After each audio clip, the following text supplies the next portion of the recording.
Hey guys, welcome to government jobs Gyan YouTube channel.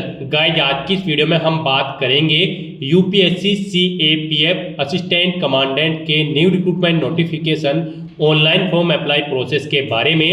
जी हाँ दोस्तों, union public service commission ने central arm police forces CAPF exam के through assistant commandant के 357 खाली पदों को भरने के लिए नोटिफिकेशन रिलीज कर दिया है।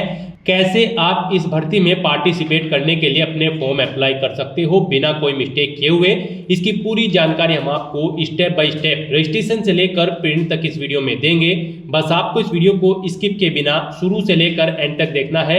उसके बाद वीडियो पसंद आए तो इसे लाइक और शेयर कर दें। चैनल पर नए हो तो इसे सब्सक्राइब कर लें। साथ ही साथ दोस्तों, अगर आपको यहाँ पर फॉर्म अप्लाई करते हुए कोई भी प्रॉब्लम फेस हो रही है, उसका हल आपको इस वीडियो में मिल जाएगा। और हम आपको ये भी बताएंगे कि कौन सी वो कॉमन मिस्टेक है जिसे करने से आपका एप्लीकेशन फॉर्म रिजेक्ट हो सकता है।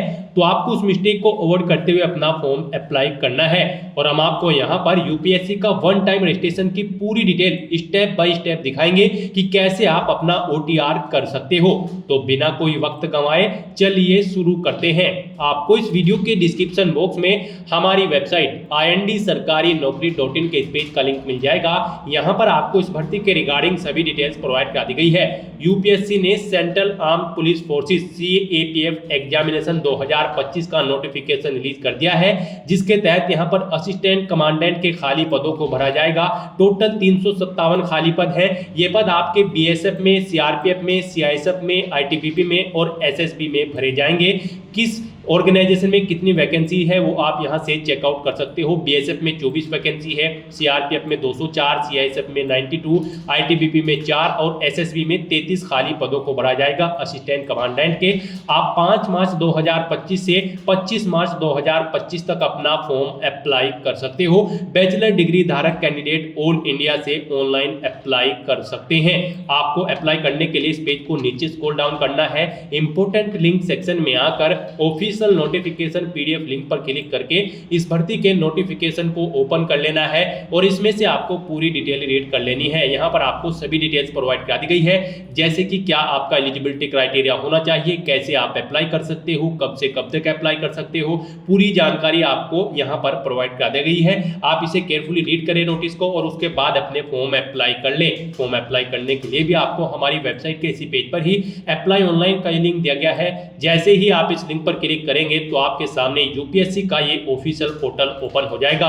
गाइस, यहाँ पर अगर आपने पहले से रजिस्ट्रेशन कर रखा है तो आपको यहाँ पर अपनी ईमेल आईडी या फिर मोबाइल नंबर या फिर ओटीआर आईडी के थ्रू लॉगिन करके अपना फॉर्म अप्लाई करना है। यहाँ पर आकर आपको अपनी ईमेल आईडी एंटर करनी है या फिर मोबाइल नंबर या फिर ओटीआर आईडी, और फिर आपको अपना पासवर्ड या फिर ओटीपी गेट करके यहाँ पर ये कैप्चा कोड यहाँ पर एंटर करना है और लॉगिन के बटन पर क्लिक करके अपने डैशबोर्ड में लॉगिन कर लेना है और फिर वहां से आपको अपना फॉर्म अप्लाई करना है। और अगर आप यहां पर यूपीएससी की किसी भी भर्ती के लिए फर्स्ट टाइम अप्लाई करने जा रहे हो तो सबसे पहले यहां पर आपको अपना रजिस्ट्रेशन करना होगा, यानी कि आपको अपना ओटीआर वन टाइम रजिस्ट्रेशन यहां पर करना होगा। उसके बाद आप इस भर्ती के लिए अप्लाई कर पाओगे।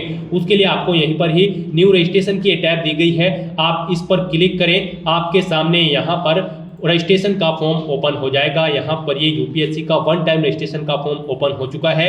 यहाँ पर आपको अपनी डिटेल प्रोवाइड कराते हुए अपना रजिस्ट्रेशन कंप्लीट कर लेना है।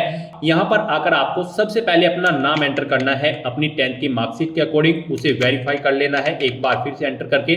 उसके बाद यहाँ पर आपसे पूछा गया है कि क्या आपने कभी अपना नाम चेंज किया है। अगर किया है तो यस करें और फिर अपना चेंज नेम यहाँ पर दें, और अगर नहीं किया है तो यहाँ पर आप नो ऑप्शन सेलेक्ट कर लें। उसके बाद आप यहाँ पर अपना जेंडर सेलेक्ट करें, उसे वेरीफाई करें, अपनी डेट ऑफ बर्थ यहां पर आप सिलेक्ट करें। उसके बाद वही डेट ऑफ बर्थ एक बार फिर से यहां पर सिलेक्ट करके उसे वेरीफाई कर लें। फिर यहां पर आप अपने फादर का नाम एंटर करें और उसके बाद यहां पर आपको अपने फादर का नाम भी वेरीफाई कर लेना है एक बार फिर से एंटर करके।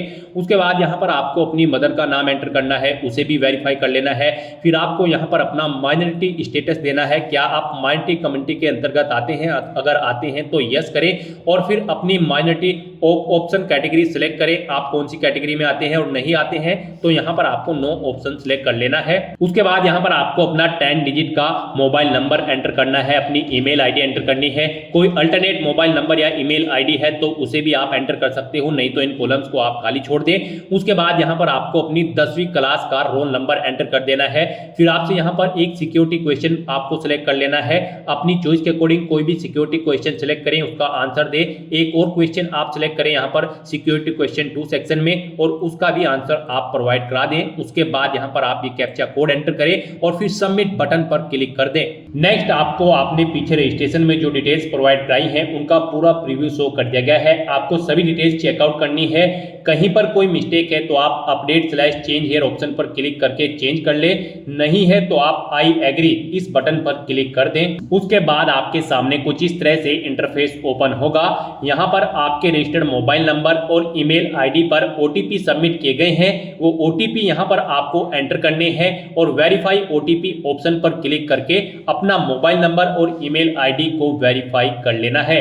ओटीपी वेरीफाई करने के बाद आपके रजिस्ट्रेशन का फर्स्ट स्टेप यहाँ पर कंप्लीट हो चुका है। आपको सभी डिटेल्स प्रोवाइड करा दी गई है। आपको इसका एक प्रिंट आउट ले लेना है फ्यूचर यूज के लिए, या फिर इसे नोट डाउन करके रख लेना है। साथ ही साथ आपको एक ओटीआर आईडी प्रोवाइड कराई गई है। ये ओटीआर आईडी और एक पासवर्ड आपको आपकी रजिस्टर्ड मेल आईडी पर भी सबमिट किए गए हैं, और ये ओटीआर आईडी आपके रजिस्टर्ड मोबाइल नंबर पर भी सबमिट की गई है। आपको इन्हें केयरफुली नोट डाउन करके रख लेना है फ्यूचर यूज के लिए। इस स्टेप को कंप्लीट करने के बाद आपको दोबारा से यहाँ पर लॉगिन की स्टेप पर क्लिक करना है। उसके बाद आपके सामने यहाँ पर लॉगिन का इंटरफेस ओपन होगा। गाइस, यहाँ पर आप ओटीआर आईडी के थ्रू लॉगिन कर सकते हैं, या फिर मोबाइल नंबर के थ्रू, या फिर ईमेल आईडी के थ्रू।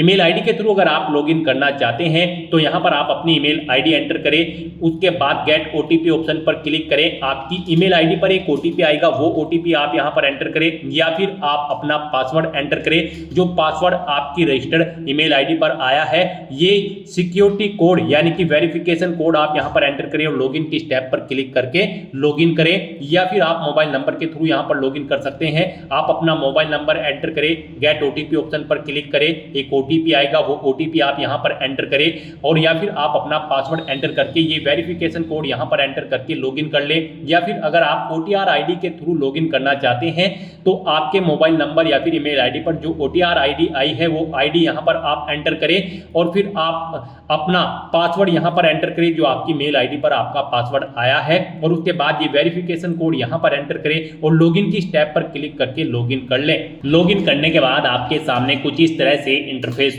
ओपन होगा। यहां पर अगर आप कुछ चेंज करना चाहते हैं अपने रजिस्ट्रेशन में, जैसे कि अपने जेंडर में, तो क्लिक टू चेंज जेंडर इस ऑप्शन पर क्लिक करें और अपना जेंडर चेंज कर ले। और अगर आप अपने माइनॉरिटी स्टेटस में चेंज आउट करना चाहते हैं तो क्लिक टू चेंज ऑप्शन पर क्लिक करके इसमें भी आप चेंज कर सकते हैं। नहीं तो यहां पर अब आपको अपना नया पासवर्ड क्रिएट करना है। यहां पर गाइड अब आपको अपना नया पासवर्ड क्रिएट करना है। इसके लिए आपको गाइडलाइन दी गई है, आपका पासवर्ड कम से कम 8 कैरेक्टर का होना चाहिए और ये अल्फा न्यूमेरिक फॉर्मेट में होना चाहिए। मींस आपके पासवर्ड में कम से कम एक अपर केस कैरेक्टर, एक लोअर केस कैरेक्टर, एक इंटीजर नंबर और एक स्पेशल कैरेक्टर जैसे कि @ या फिर डॉलर होना चाहिए। वही पासवर्ड आपको यहां पर एक बार फिर से एंटर करके कंफर्म कर लेना है। हम आपको पासवर्ड का सैंपल दिखा रहे हैं, इसके अकॉर्डिंग आपको अपना पासवर्ड क्रिएट करना है। तो आपका अपना पासवर्ड कुछ इस फॉर्मेट में रेडी करना है। इसमें आपका एक अपर केस कैरेक्टर, एक लोअर केस कैरेक्टर, एक इंटीजर नंबर और एक स्पेशल कैरेक्टर होना चाहिए, और इसकी लेंथ कम से कम 8 कैरेक्टर की होनी चाहिए। तो इस फॉर्मेट में आपको अपना पासवर्ड यहां पर क्रिएट करना है। उसके बाद आपको सबमिट बटन पर क्लिक कर देना है। सबमिट बटन पर क्लिक करने के बाद आप अपने डैशबोर्ड से लॉग आउट करें, और फिर अब यहां पर आप इनमें से ईमेल आईडी, मोबाइल नंबर या फिर ओटीआर आईडी के थ्रू अपने डैशबोर्ड में दोबारा से लॉगिन करें। अपने नए पासवर्ड को एंटर करने के बाद यहां पर आप अपनी ओटीआर आईडी एंटर करें, अपना नया पासवर्ड एंटर करें जो आपने चेंज किया है, ये वेरिफिकेशन कोड यहां पर एंटर करें और लॉगिन बटन पर क्लिक करके लॉगिन कर लें। नेक्स्ट आपके सामने कुछ इस तरह से इंटरफेस ओपन होगा। गाइस, यहां पर हम आपको यूपीएससी का ओटीआर 1 टाइम रजिस्ट्रेशन करके दिखा रहे हैं। इसे कंप्लीट करने के बाद आप यूपीएससी में निकलने वाली सभी भर्तियों पर अप्लाई करने के लिए एलिजिबल हो जाएंगे। सभी भर्तियों पर अप्लाई करने से पहले आपको ऐसे ही ओटीआर करना पड़ता है, बिना इसके आप यूपीएससी की किसी भी भर्ती के लिए अप्लाई नहीं कर पाओगे। तो यहाँ पर आने के बाद आपको अपने डैशबोर्ड में अपनी OTR की प्रोफाइल को कंप्लीट करना है। सबसे पहले यहाँ पर आपको अपनी पर्सनल इंफॉर्मेशन प्रोवाइड करानी है, तो आप यहाँ पर पर्सनल इंफॉर्मेशन के इस लिंक पर क्लिक करें। उसके बाद आपके सामने कुछ इस तरह से इंटरफेस ओपन होगा। यहाँ पर आपको आपकी कुछ चीजें ऑटोमेटिकली फिर मिल गई है जो आपने रजिस्ट्रेशन के फर्स्ट स्टेप में प्रोवाइड कराई थी। आपको इस पेज को नीचे स्क्रॉल डाउन करना है और यहाँ पर सबसे पहले अब आपको अपनी सिटीजनशिप सेलेक्ट कर लेनी है, फिर आपको अपनी मातृभाषा यहाँ पर सिलेक्ट कर लेनी है। उसके बाद यहाँ पर आपको अपना मैरिटल स्टेटस सिलेक्ट कर लेना है, आप मैरिड हो या फिर अनमैरिड। प्लेस ऑफ बर्थ आप यहाँ पर एंटर सेलेक्ट करें, आप इंडिया से है या फिर आउटसाइड ऑफ इंडिया से। उसके बाद यहाँ पर आप अपना पोस्ट ऑफिस का नाम एंटर करें, सिटी या टाउन या फिर विलेज का नाम एंटर करें, अपना स्टेट यहाँ पर आप सिलेक्ट करें। उसके बाद आप अपना डिस्ट्रिक्ट यहाँ पर सिलेक्ट करें, फिर आप अपना पिन कोड यहाँ पर एंटर कर दें। उसके बाद यहाँ पर आपको अपनी कम्युनिटी सिलेक्ट कर लेनी है, आप जिस भी कम्युनिटी से बिलोंग करते हैं। फिर अगर आप रिजर्व कैटेगरी से बिलोंग करते हो तो आप अपना कास्ट का सर्टिफिकेट नंबर यहाँ पर एंटर करें और फिर डेजिग्नेशन सिलेक्ट करें, किसने आपको आपका कास्ट सर्टिफिकेट प्रोवाइड कराया है, जैसे कि तहसीलदार या फिर मैजिस्ट्रेट या फिर पटवारी या फिर कलेक्टर। आप ऑप्शन सिलेक्ट करें, फिर आप स्टेट सिलेक्ट करें, किस स्टेट का आपके पास यहाँ पर ये कास्ट सर्टिफिकेट है वो यहाँ पर आप सिलेक्ट कर लें।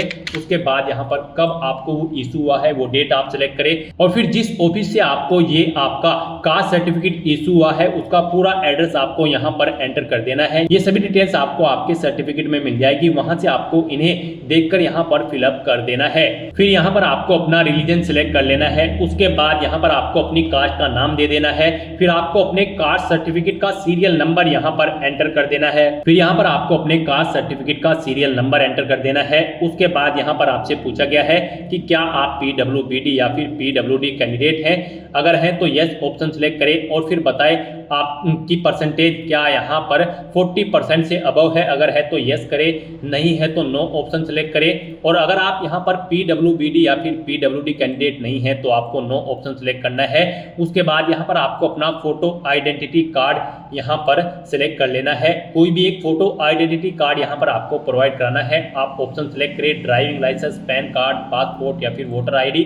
उसके बाद उसका नंबर आप यहाँ पर एंटर कर दें। फिर यहाँ पर आपसे पूछा गया कि क्या आप PH या फिर PWBD कैंडिडेट हैं और यहाँ पर आप UPSC के पहले के किसी एग्जाम में पार्टिसिपेट कर चुके हैं, अगर कर चुके हैं तो यस करें और फिर उसकी डिटेल दें, उस जैसे कि एग्जाम का नेम, उसका ईयर और अपना रोल नंबर आप यहाँ पर प्रोवाइड कराएं। और अगर आपने UPSC के किसी भी एग्जाम में अब से पहले पार्टिसिपेट नहीं किया है तो यहाँ पर आपको नो ऑप्शन सिलेक्ट करना है। उसके बाद यहाँ पर आपसे पूछा गया है कि क्या आप अपनी पर्सनल इंफॉर्मेशन को यहाँ पर अवेलेबल कराना चाहते हैं, तो यहाँ पर आपको यस ऑप्शन सिलेक्ट कर लेना है।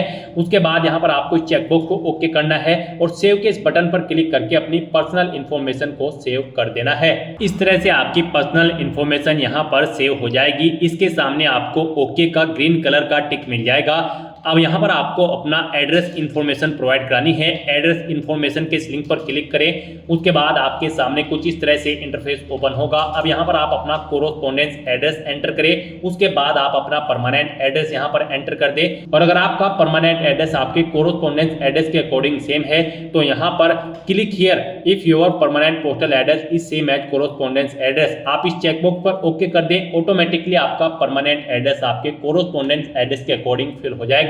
उसके बाद आप सेव के इस बटन पर क्लिक करके अपनी एड्रेस की इंफॉर्मेशन को आप सेव कर दें। एड्रेस की इंफॉर्मेशन प्रोवाइड कराने के बाद आपको अपना फोटो और सिग्नेचर अपलोड करने हैं, तो आप फोटो एंड साइन अपलोड इस लिंक पर क्लिक करें। आपके सामने कुछ इस तरह से इंटरफेस शो होगा।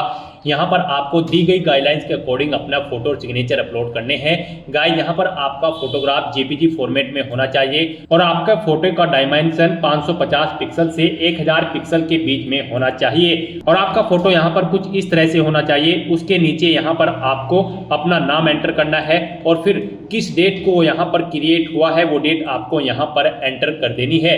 यहाँ पर आपके फोटो का बैकग्राउंड व्हाइट कलर में होना चाहिए और ये 10 दिन से ओल्ड नहीं होना चाहिए। मीन जिस दिन आप फॉर्म भर रहे हैं उससे 10 दिन से ज्यादा पुराना फोटो आपका नहीं होना चाहिए। तो यहाँ पर आपको चूज फाइल बटन पर क्लिक करना है। फाइल को सिलेक्ट कर लेना है और अपना फोटो यहाँ पर आपको अपलोड कर देना है। अपना फोटो सिलेक्ट करने के बाद आपको चेकबॉक्स को ओके करना है और फिर आपको सेव बटन पर क्लिक कर देना है। और अगर आपका फोटो यहाँ पर बड़ा या छोटा है, आप उसे रिसाइज करना चाहते हैं, तो यहाँ पर आप क्लिक हियर के इस लिंक पर क्लिक करें। यहाँ पर आपको पूरी गाइडलाइन दी गई है कैसे आप अपना फोटो यहाँ पर रिसाइज कर सकते हैं। यहाँ पर आपको अपने कंप्यूटर में MS पेंट ओपन कर लेना है, उसमें अपना फोटो इंपोर्ट कर लेना है और इन इंस्ट्रक्शंस को फॉलो करते हुए आपको अपना फोटो यहाँ पर रिसाइज कर लेना है। आप अपना फोटो इन इंस्ट्रक्शंस को फॉलो करते हुए रिसाइज कर सकते हैं, उसे बड़ा या छोटा आप कर सकते हैं। अपना फोटो इस तरह से अपलोड करने के बाद अब आपको सिग्नेचर की स्टेप पर क्लिक करना है और अपने सिग्नेचर भी आपको यहाँ पर गाइडलाइन के अकॉर्डिंग ही अपलोड करने हैं। आपके सिग्नेचर भी JPG फॉर्मेट में होने चाहिए। डायमेंशन इनकी 350 पिक्सल से 550 पिक्सल के बीच में होनी चाहिए और इनका साइज 20 से 300 KB के बीच में होना चाहिए। तो यहाँ पर अब आपको अपने सिग्नेचर अपलोड करने हैं। इसके लिए भी आपको चूज फाइल बटन पर क्लिक करना है, फाइल को सिलेक्ट कर लेना है और अपने सिग्नेचर्स को यहाँ पर आपको अपलोड कर देना है। सिग्नेचर की फाइल सिलेक्ट करने के बाद आपको इस चेकबॉक्स को ओके करना है और सेव के इस बटन पर क्लिक करके अपने सिग्नेचर को भी अपलोड कर देना है। अपने फोटो और सिग्नेचर अपलोड करने के बाद अब आपको एजुकेशनल इंफॉर्मेशन इस लिंक पर क्लिक करना है और यहाँ पर अपनी एजुकेशनल क्वालिफिकेशन की डिटेल प्रोवाइड करानी है। यहाँ पर सबसे पहले आपको अपनी 10वीं क्लास की डिटेल प्रोवाइड करानी है। यहाँ पर आप अपनी क्लास या डिवीजन बताएं या फिर ग्रेड जो भी आपने 10वीं क्लास में ऑब्टेन की है। जैसे कि अगर आपने फर्स्ट डिवीजन ऑब्टेन की है तो यहाँ पर फर्स्ट एंटर करें। उसके बाद आपने कितने % मार्क्स ऑब्टेन किए हैं वो यहाँ पर आप एंटर करें। CGPA में स्कोर है तो यहाँ पर आप अपना CGPA दें, कितने में से कितने आपका CGPA है। उसके बाद पासिंग ऑफ ईयर आप प्रोवाइड कराएं, कब आपने अपना 10वीं का एग्जाम पास आउट किया है, कौन कौन से सब्जेक्ट है यहाँ पर आप एंटर करें। यहाँ पर आपको अपने सभी सब्जेक्ट के नाम एंटर कर देने हैं बिना कोई स्पेशल कैरेक्टर यूज किए हुए, जैसे कि कोमा वगैरह आपको यहाँ पर नहीं लगाना है और अपने सभी सब्जेक्ट्स का नाम यहाँ पर आपको स्पेस देकर एंटर कर देना है। उसके बाद यहाँ पर आपको स्कूल का नाम देना है जिससे आपने अपनी 10वीं क्लास पास आउट की है। फिर बोर्ड या यूनिवर्सिटी का नाम देना है जिससे आपने अपनी 10वीं क्लास पास आउट की है। उसके बाद आपको सेव के इस बटन पर क्लिक करके अपनी ये सभी डिटेल सेव कर देनी है। 10th क्लास की डिटेल प्रोवाइड कराने के बाद आपको अपनी 12th क्लास की डिटेल यहाँ पर प्रोवाइड करानी है। तो यहाँ पर आप अपनी 12th आपने अगर कंप्लीट कर ली है तो कंप्लीटेड ऑप्शन सेलेक्ट करें और फिर उसकी डिटेल दें। और अगर आप यहाँ पर अपीयर्ड है तो यहाँ पर आप अपीयरिंग ऑप्शन सेलेक्ट करें। उसके बाद यहाँ पर कोई डिटेल आपको प्रोवाइड नहीं करानी है। तो यहाँ पर अगर आप अपनी 12th कंप्लीट कर चुके हैं तो आपको कंप्लीटेड ऑप्शन सेलेक्ट करना है और अपनी 12th की डिटेल को यहाँ पर प्रोवाइड कराना है। यहाँ पर भी आपको सबसे पहले क्लास या डिवीजन बतानी है जो आपने 12th क्लास में ऑब्टेन की है, कितने % मार्क्स आपने ऑब्टेन किए हैं वो भी आपको एंटर करना है। CGPA में अगर स्कोर है तो कितने में से कितने CGPA आपने ऑब्टेन किया है वो यहाँ पर आप एंटर कर दें। ईयर ऑफ पासिंग यहाँ पर आप देख कब आपने पास आउट की है अपनी 12वीं क्लास। फिर यहाँ पर आपको अपने सब्जेक्ट के नेम एंटर करने हैं बिना कोई स्पेशल कैरेक्टर यूज किए हुए, यानी कि कोमा वगैरह आपको यहाँ पर नहीं यूज करना है। बस आपको अपने सभी सब्जेक्ट के नाम यहाँ पर एंटर कर देने हैं। उसके बाद यहाँ पर आपको अपने स्कूल या कॉलेज का नाम देना है जिससे आपने अपनी 12वीं क्लास पास आउट की है, बोर्ड का नाम देना है जिससे आपने अपनी 12वीं क्लास पास आउट की है और सेव के इस बटन पर क्लिक करके आपको अपनी डिटेल सेव कर देनी है। अपनी 12th क्लास की डिटेल सेव करने के बाद अगर आपने ग्रेजुएशन या फिर पोस्ट ग्रेजुएशन कर रखी है तो आप उसकी डिटेल भी प्रोवाइड करा सकते हैं। यहाँ पर ये UPSC का OTR है, वन टाइम रजिस्ट्रेशन। तो यहाँ पर आपकी जितनी भी मैक्सिमम क्वालिफिकेशन है वो यहाँ पर आप एंटर कर दें, क्योंकि इस भर्ती के बाद आगे भी अगर UPSC की कोई भर्ती निकलती है और उसमें कोई और क्वालिफिकेशन रिक्वायर्ड है तो फिर आपको उसकी जरूरत नहीं पड़ेगी एंटर करने की। तो यहाँ पर आपकी जो भी मैक्सिमम क्वालिफिकेशन है आप उसकी डिटेल प्रोवाइड कराएं, क्योंकि यहाँ पर OTR आपका एक बार होता है UPSC का। तो आपको यहाँ पर अपनी सभी क्वालिफिकेशन की डिटेल प्रोवाइड करा देनी है। जैसे कि अगर आपने ग्रेजुएशन कंप्लीट कर ली है तो आप कंप्लीटेड ऑप्शन सेलेक्ट करें, या फिर अपीयर्ड हो तो अपीयर ऑप्शन सेलेक्ट करें। अगर आपने यहाँ पर अपनी ग्रेजुएशन कंप्लीट कर ली है तो उसकी डिटेल भी आपको सेम ऐसे ही प्रोवाइड करानी है। यहाँ पर आपको सबसे पहले बताना है आपने अपनी ग्रेजुएशन किस फील्ड में की है, यानी कि स्ट्रीम में की है, मेडिकल, इंजीनियरिंग या फिर साइंस में। आप ऑप्शन सेलेक्ट करें। अपनी ग्रेजुएशन की स्ट्रीम सेलेक्ट करने के बाद यहाँ पर आपको अपनी डिग्री सेलेक्ट करनी है, आपने किस में अपनी डिग्री यहाँ पर कंप्लीट की है। उसके बाद यहाँ पर आपको अपनी डिग्री की डिवीजन बतानी है या फिर क्लास बतानी है। आपने फर्स्ट क्लास में ऑब्टेन की है या फिर सेकंड में या फिर थर्ड में, कितने % मार्क्स आपने ऑब्टेन किए हैं वो एंटर करें। CGPA में अगर स्कोर है तो वो आप एंटर कर दें। कब आपने पास आउट की है वो यहाँ पर आप एंटर करें। फिर सब्जेक्ट कौन कौन से थे वो यहाँ पर आप एंटर कर दे बिना कोई स्पेशल कैरेक्टर यूज किए हुए। उसके बाद यहाँ पर आपसे पूछा गया है आपके स्कूल का नाम, किससे आपने अपनी डिग्री कंप्लीट की है। फिर बोर्ड या यूनिवर्सिटी का नाम यहाँ पर आप सिलेक्ट करें। उसके बाद यहाँ पर आपको अपने ग्रेजुएशन सर्टिफिकेट का नंबर एंटर कर देना है। उसके बाद कब आपको वो इशू हुआ है आपका सर्टिफिकेट, वो डेट आपको सिलेक्ट कर लेनी है। आपको डेजिग्नेशन बतानी है इशूइंग अथॉरिटी की जिसने आपको ये सर्टिफिकेट इशू किया है। उसके बाद आपको फुल एड्रेस यहाँ पर उस अथॉरिटी का एंटर कर देना है। फिर यहाँ पर आपको पूछा गया है कि क्या आपने बेसिक एजुकेशनल क्वालिफिकेशन या फिर हायर क्वालिफिकेशन ऑब्टेन की है फॉरेन इंस्टीट्यूट से। अगर की है तो यस करें और फिर उसकी डिटेल दे, नहीं की है तो आप नो ऑप्शन सेलेक्ट कर लें। उसके बाद यहाँ पर आपको सेव के इस बटन पर क्लिक करके अपनी डिटेल्स को सेव कर देना है। इस तरह से अपनी ग्रेजुएशन की डिटेल सेव करने के बाद अगर आपने पोस्ट ग्रेजुएशन कर रखी है तो आप पोस्ट ग्रेजुएशन की टैब पर क्लिक करें और सेम ऐसे ही अपनी पोस्ट ग्रेजुएशन की डिटेल प्रोवाइड करा दें। तो यहाँ पर आपने जो भी मैक्सिमम क्वालिफिकेशन कर रखी है तो उसकी डिटेल आप प्रोवाइड करा दें और उन्हें सेव करने के बाद आपको फिर डॉक्यूमेंट्स अपलोड इस लिंक पर क्लिक करना है। नेक्स्ट यहाँ पर आपको अपने कुछ डॉक्यूमेंट्स अपलोड करने हैं। यहाँ पर आपको अपनी 10वीं की मार्कशीट और यहाँ पर 12वीं की मार्कशीट और फोटो आईडी प्रूफ आपको अपलोड करना है। और अगर आप यहाँ पर SC ST OBC कैंडिडेट हैं तो यहाँ पर आपको अपना कास्ट सर्टिफिकेट भी अपलोड करना है। फिर यहाँ पर अगर आप एज में रिलेक्शन चाहते हैं तो अपने एज रिलेक्शन का क्लेम सर्टिफिकेट अपलोड कर दें। हिल एरिया से अगर आप बिलोंग करते हो तो हिलिंग सर्टिफिकेट आपको अपलोड करना होगा। अगर आप अरुणाचल प्रदेश, मणिपुर, मेघालय, मिजोरम या फिर नागालैंड या फिर सिक्किम से हैं। और अगर आपने पोस्ट ग्रेजुएशन से ऊपर भी यहाँ पर कोई हायर क्वालिफिकेशन कर रखी है तो उसके डॉक्यूमेंट सर्टिफिकेट आपको अपलोड करने हैं। अचीवमेंट अगर आपके पास है किसी फील्ड में या फिर अवार्ड आपने जीता है तो उसके डॉक्यूमेंट भी आप अपलोड कर सकते हैं। यहाँ पर जिनके ऊपर रेड कलर का स्टार बना हुआ है वो डॉक्यूमेंट आपको यहाँ पर जरूर अपलोड करने हैं। आपका डॉक्यूमेंट्स यहाँ पर PDF फॉर्मेट में होने चाहिए और उनका मैक्सिमम साइज 1 MB रखा गया है। आपको चूज फाइल बटन पर क्लिक करना है, फाइल को सिलेक्ट कर लेना है और 1 बाय 1 करके अपने इन सभी डॉक्यूमेंट्स को आपको अपलोड कर देना है। अपने इन सभी डॉक्यूमेंट्स को सक्सेसफुली अपलोड करने के बाद आपको पेरेंटल इंफॉर्मेशन इस लिंक पर क्लिक कर देना है। उसके बाद आपके सामने कुछ इस तरह से इंटरफेस ओपन होगा। अब यहाँ पर आपको अपने गार्जियंस, अपने फादर और मदर की इंफॉर्मेशन प्रोवाइड करानी है। सबसे पहले आपको अपनी फादर की इंफॉर्मेशन प्रोवाइड करानी है। उनकी नेशनलिटी आप सिलेक्ट करें, फिर उनका प्रोफेशन आप यहाँ पर सिलेक्ट कर लें। उसके बाद यहाँ पर आपको उनका एड्रेस एंटर करना है। आप उनका एड्रेस एंटर कर दें या फिर अगर उनका एड्रेस आपके एड्रेस के अकॉर्डिंग सेम है तो यहाँ पर आप कोरोस्पोंडेंस एड्रेस या फिर परमानेंट एड्रेस आपके जिस भी एड्रेस से सेम है यहाँ पर आप उस लिंक पर क्लिक कर दें। ऑटोमेटिकली उनका एड्रेस भी आपके एड्रेस के अकॉर्डिंग फिल हो जाएगा। और अगर आपके फादर यहाँ पर सर्विस में हैं या फिर रिटायर्ड हो चुके हैं तो उनकी पोस्ट का नाम यहाँ पर आपको एंटर करना है। उनकी एनुअल इनकम यहाँ पर आपको एंटर करनी है। फिर यहाँ पर वो कौन से स्टेट से बिलोंग करते हैं वो स्टेट आपको सेलेक्ट कर लेना है, डिस्ट्रिक्ट सेलेक्ट कर लेना है उनका। और इस तरह से अपनी डिटेल्स फिल करने के बाद आपको सेव बटन पर क्लिक करके अपने फादर की डिटेल को सेव कर देना है। और उसके बाद आपको मदर इन्फॉर्मेशन इस टैब पर क्लिक करके अपनी मदर की इन्फॉर्मेशन भी सेम ऐसे ही यहाँ पर आपको प्रोवाइड करानी है। मदर की इन्फॉर्मेशन में भी आपको सबसे पहले अपनी मदर की नेशनलिटी सेलेक्ट कर लेनी है, उनका प्रोफेशन आपको सेलेक्ट कर लेना है और उनका एड्रेस भी आप यहाँ पर एंटर कर सकते हो। नहीं तो यहाँ पर आप कोरोस्पोंडेंस या फिर परमानेंट एड्रेस या फिर फादर एड्रेस ऑप्शन सेलेक्ट करके इन्हीं का एड्रेस यहाँ पर फिल हो जाएगा जिस भी लिंक पर आप क्लिक करेंगे।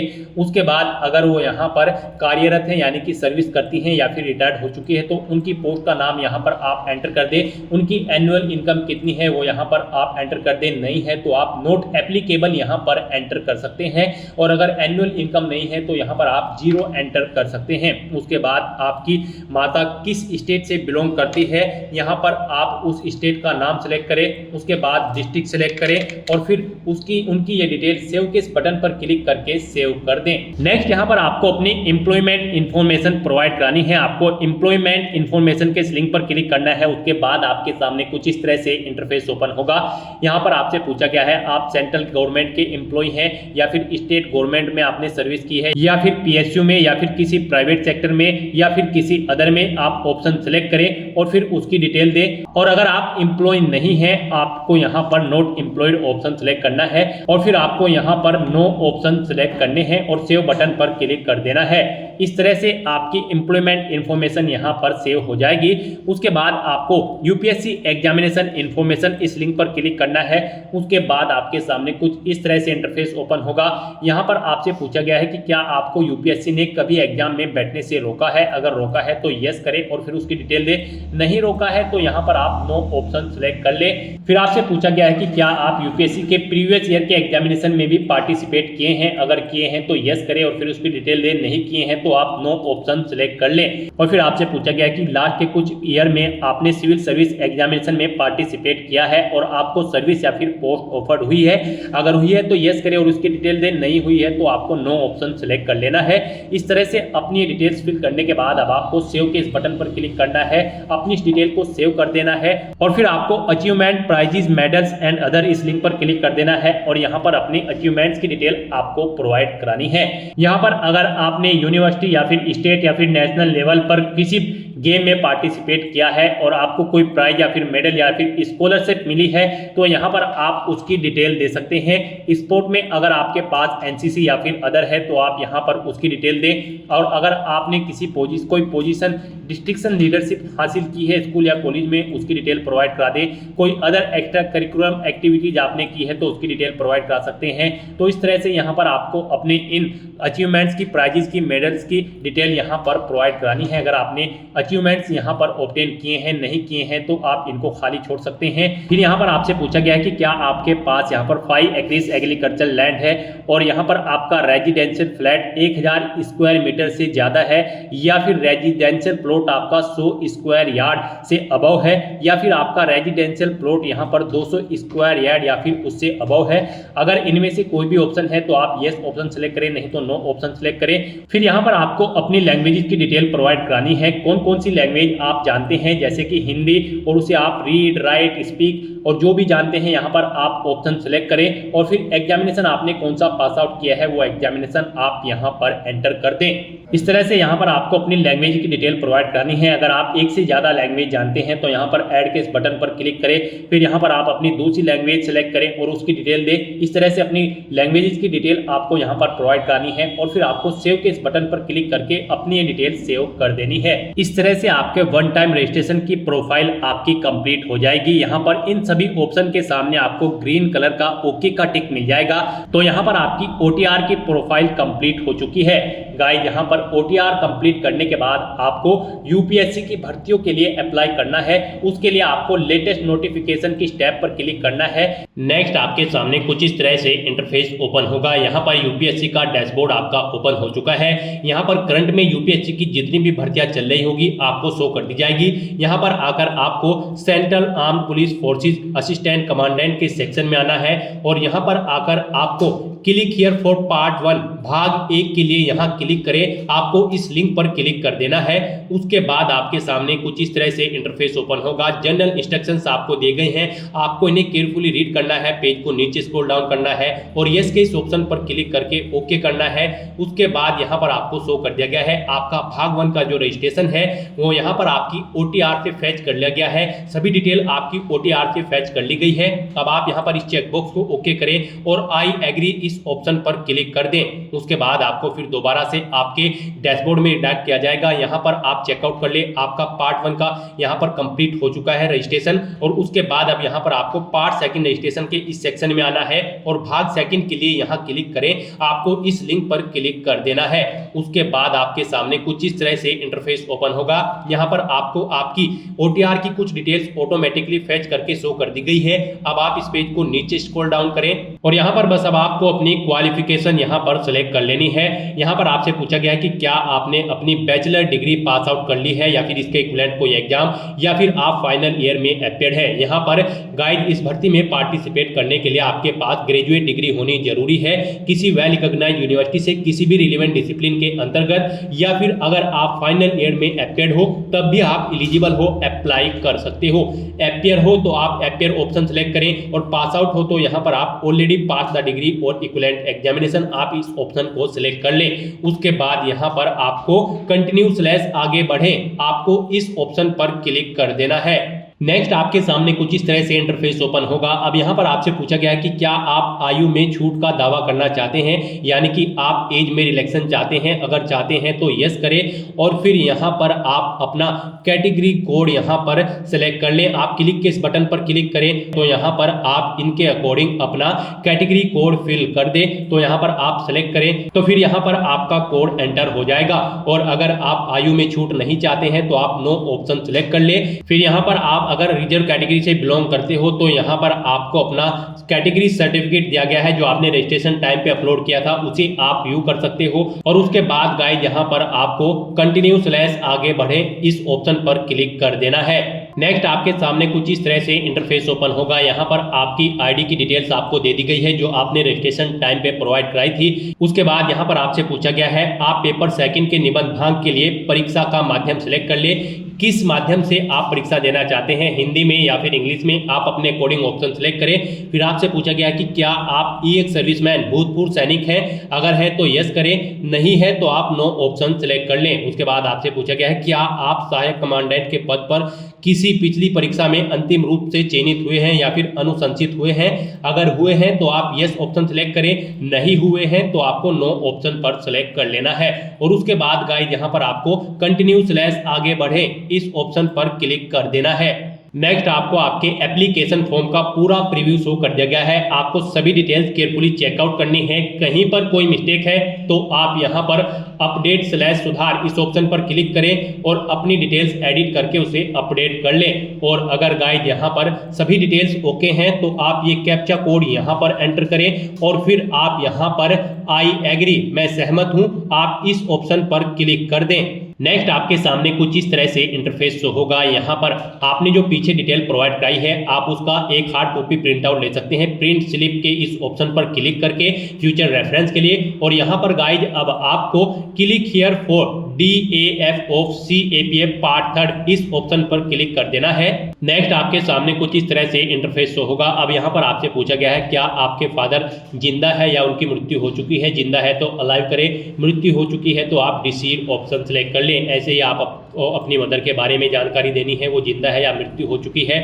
फिर यहाँ पर आपसे पूछा गया है कि क्या आपने एजुकेशनल क्वालिफिकेशन के लिए रूल 6 एग्जामिनेशन का रीड कर लिया है, आपने प्रोसेस कर लिया है। तो यहाँ पर आप यस ऑप्शन सेलेक्ट करें, नहीं किया है तो नो ऑप्शन सेलेक्ट करें। यहाँ पर आपको यस ऑप्शन सेलेक्ट करना होगा। फिर आपसे पूछा गया है कि क्या आप NCC B या फिर C सर्टिफिकेट रखते हैं, अगर है तो यस करें, नहीं है तो आप नो ऑप्शन सेलेक्ट कर लें। फिर आपसे पूछा गया है कि क्या आप एक सर्विसमैन हैं, अगर है तो यस करें, नहीं तो नो ऑप्शन सेलेक्ट करें। नेक्स्ट आपसे पूछा गया क्या आपने पूर्व में भी CAPF ACS एग्जामिनेशन में पार्टिसिपेट किया है और आपको एग्जाम के बेस पर कोई सर्विस यहाँ पर अलॉट हुई है, अगर हुई है तो यस करें और फिर उसकी डिटेल दे, और अगर नहीं हुई है तो यहाँ पर आप नो ऑप्शन सेलेक्ट कर लें। फिर आपसे पूछा गया कि क्या आप सिविलियन सेंट्रल गवर्नमेंट सर्वेंट है, अगर है तो यस करें, नहीं है तो आप नो ऑप्शन सेलेक्ट कर लें। फिर आपसे पूछा गया कि क्या आपको स्पोर्ट्स में कोई अचीवमेंट है, अगर है तो यस करें और फिर उसकी डिटेल दे, जैसे कि स्पोर्ट का नाम, हाईएस्ट लेवल ऑफ पार्टिसिपेशन, कब आपने पार्टिसिपेट किया था वो ईयर आप एंटर करें और सेव एंड ऐड ऑप्शन पर क्लिक करके अपनी स्पोर्ट की डिटेल यहाँ पर आप ऐड कर दें। और अगर आपके पास स्पोर्ट में कोई अचीवमेंट नहीं है तो यहाँ पर आपको नो ऑप्शन सेलेक्ट करना है और उसके बाद गाइस यहाँ पर आपको सेव एंड कंटिन्यू के इस ऑप्शन पर क्लिक कर देना है। नेक्स्ट आपके सामने कुछ इस तरह से इंटरफेस ओपन होगा। गाइस यहाँ पर अब आपको अपनी पोस्ट प्रेफरेंस देनी है। आप किस ऑर्गेनाइजेशन में फर्स्ट नंबर पर जॉब करना चाहते हैं। जिस ऑर्गेनाइजेशन में आप फर्स्ट नंबर पर जॉब करना चाहते हैं, जैसे कि CRPF में अगर आप फर्स्ट नंबर पर असिस्टेंट कमांडेंट की पोस्ट को तरजीह दे रहे हैं तो यहाँ पर आपको 1 एंटर करना है। बॉर्डर सिक्योरिटी फोर्स को अगर आप तीसरे नंबर पर रखना चाहते हैं तो इसके सामने आपको 3 एंटर करना है। इस तरह से आपको यहाँ पर आप जिस ऑर्गेनाइजेशन को जिस नंबर पर प्रेफरेंस देना चाहते हैं उसके सामने यहाँ पर आपको नंबर एंटर कर देने हैं और उसके बाद गाइस यहाँ पर आपको सेव एंड कंटिन्यू के इस ऑप्शन पर क्लिक करना है। नेक्स्ट आपके सामने डिक्लेरेशन का सेक्शन ओपन होगा। यहाँ पर आपको प्रीव्यू एप्लीकेशन के इस लिंक पर क्लिक करके अपने एप्लीकेशन फॉर्म का प्रीव्यू चेकआउट कर लेना है। और फिर यहाँ पर आपसे पूछा गया है कि क्या आपने प्रीव्यू देख लिया है अपने एप्लीकेशन फॉर्म का, तो यहाँ पर आपको यस ऑप्शन सेलेक्ट करना है। और फिर गाइस यहाँ पर आपको पार्ट 3 फाइनल सबमिट आपको इस ऑप्शन पर क्लिक कर देना है।